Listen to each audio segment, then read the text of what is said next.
je lui ai collé les cils. Ça m'a tellement traumatisée, donc j'ai réussi à trouver une solution pour les décoller que j'ai plus jamais recommencé. J'ai bien compris que c'était pas fait pour moi. Hello et bienvenue sur ma chaîne. Si vous êtes nouvelle, je m'appelle Elisa Louis, je suis formatrice au CAP esthétique et surtout je suis passionnée par la beauté. Pour cette vidéo, je vais te parler des 7 métiers que tu peux faire après avoir obtenu ton CAP esthétique. Le premier métier, c'est le métier d'esthéticienne. Une esthéticienne, c'est clairement une artiste de la beauté, on est bien d'accord. Elle chouchoute ses clients de la tête aux pieds, elle fait des manucures, des épilations, des soins visage, plein de types de massages.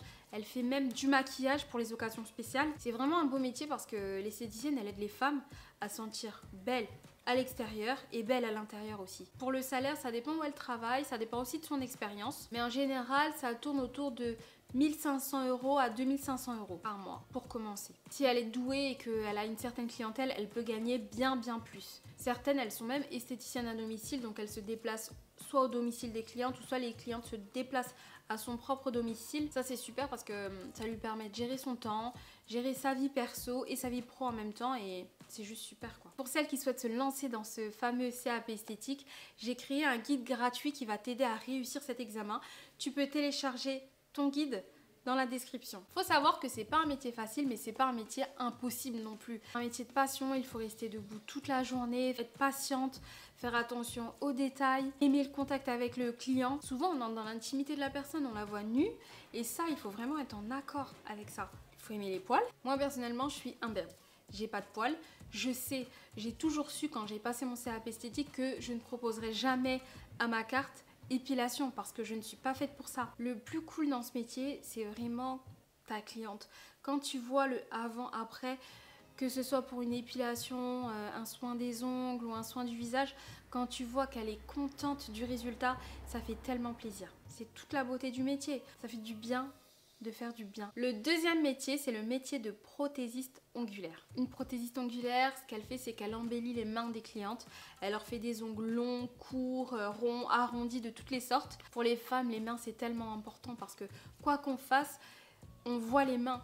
On voit les mains, que tu touches ton ordinateur, tu es sur ton téléphone, tu bois un verre d'eau, on regarde les mains d'une femme et c'est vraiment un signe d'élégance quelque part de mettre ton vernis en accord avec ta tenue. C'est vraiment important d'avoir de belles mains pour une femme.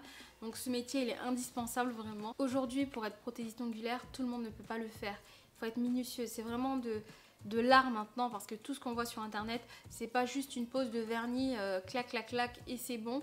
C'est vraiment un travail minutieux où il y a des dessins, il y a des formes, il y a des longueurs. C'est vraiment un métier d'artiste clairement. Il faut savoir que les prothésistes ongulaires ne sont pas que prothésistes ongulaires.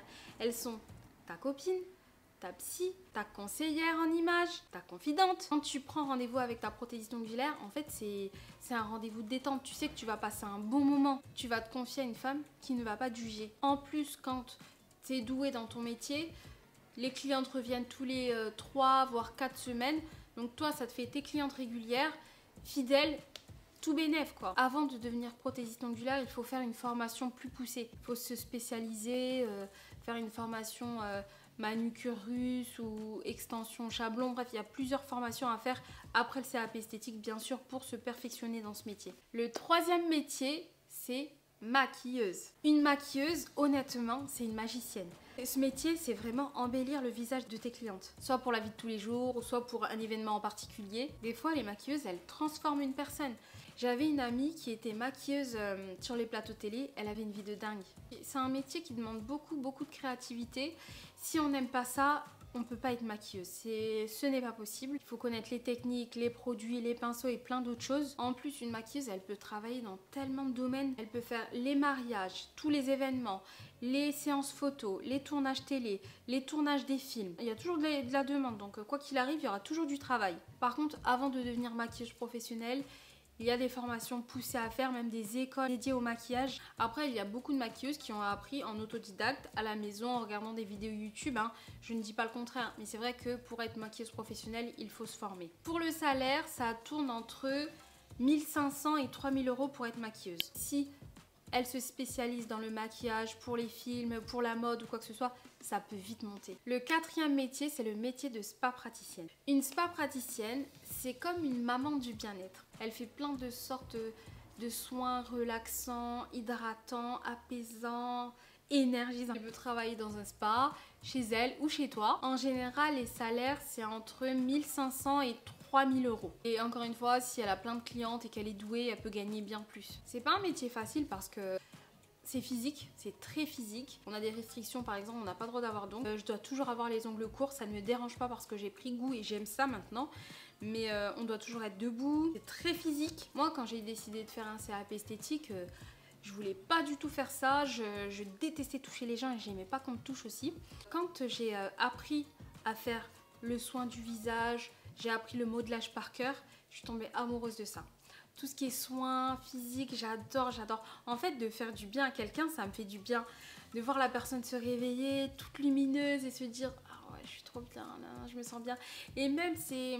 Je pourrais pas l'expliquer, mais sentir les nœuds bouger, bref, il y a quelque chose de bien à faire ça. D'où l'importance de faire un CAP esthétique pour se connaître. Tu peux aujourd'hui vouloir faire un CAP esthétique pour...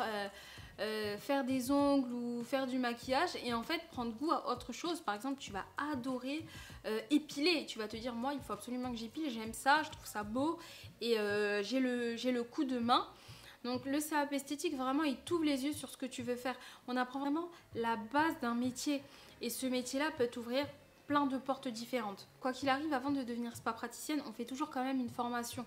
Moi, j'ai fait une formation après mon CAP esthétique, soin corps, pour apprendre plusieurs massages. Une spa praticienne, elle sait comment soulager les tensions, réduire le stress, elle sait te détendre, elle sait faire beaucoup de choses avec ses deux mains. En plus, ce qui est vraiment très bien, c'est qu'une spa praticienne, elle peut le travailler n'importe où.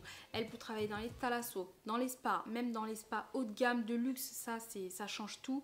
Elle peut travailler dans les croisières. Moi, je me souviens, j'avais une amie qui travaillait dans les croisières.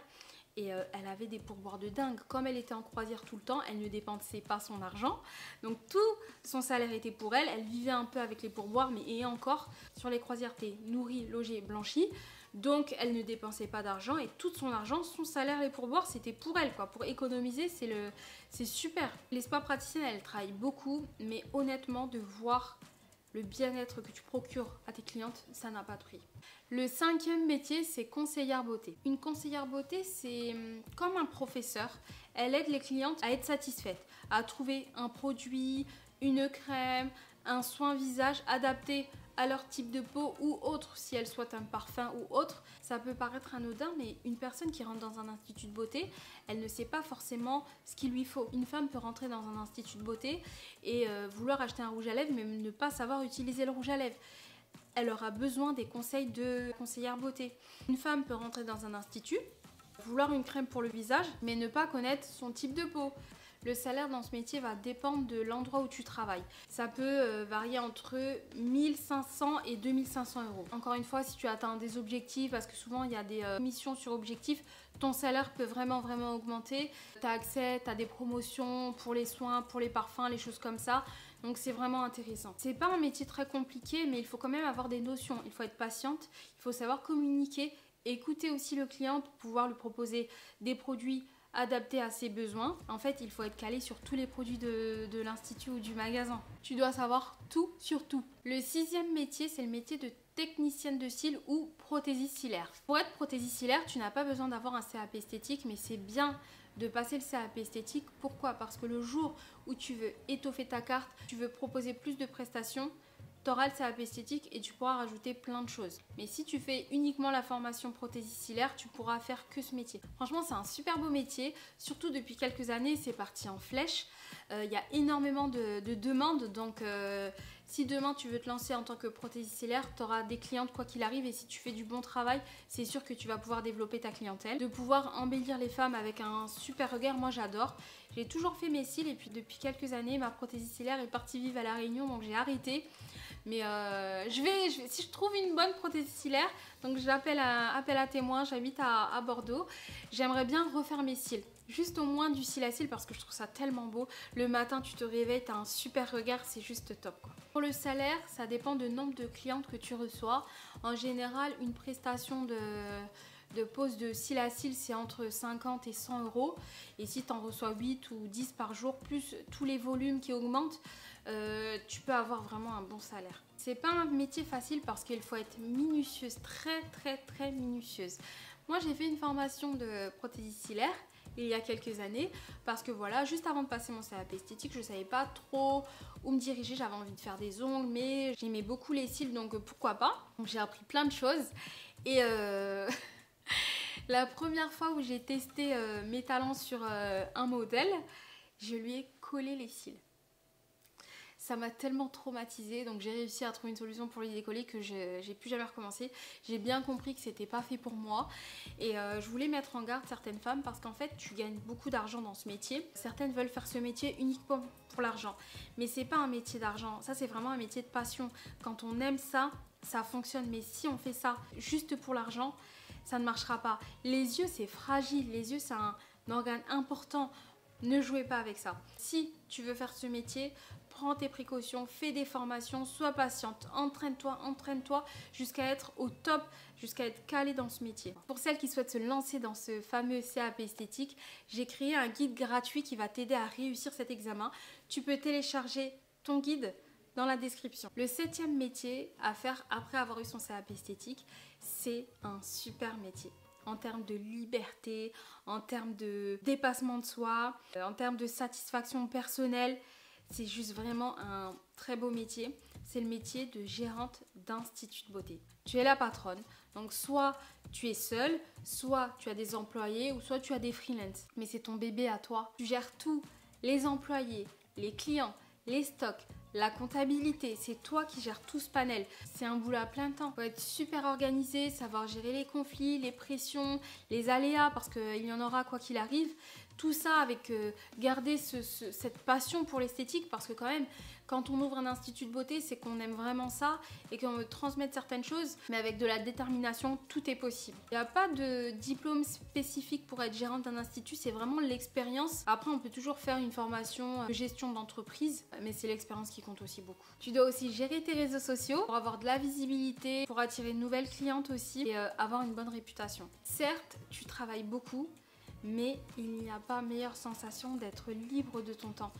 Tu travailles quand tu veux, tu reçois les clientes que tu veux, c'est vraiment toi qui choisis ton monde en fait, ton atmosphère, ta décoration, c'est en fait ton institut de beauté, c'est chez toi et les clientes elles viennent chez toi, donc tu fais ce que tu veux, tu reçois qui tu veux, c'est vraiment ton bébé et ça n'a pas de prix. De travailler quand tu veux, avec qui tu veux, je vous le souhaite à toutes. N'oublie pas de t'abonner à la chaîne et d'activer les notifications pour ne manquer aucune autre vidéo. J'aimerais bien que tu mettes en commentaire quel métier tu veux faire après le CAP esthétique ou quel métier tu fais déjà actuellement. Merci et à bientôt pour une nouvelle vidéo.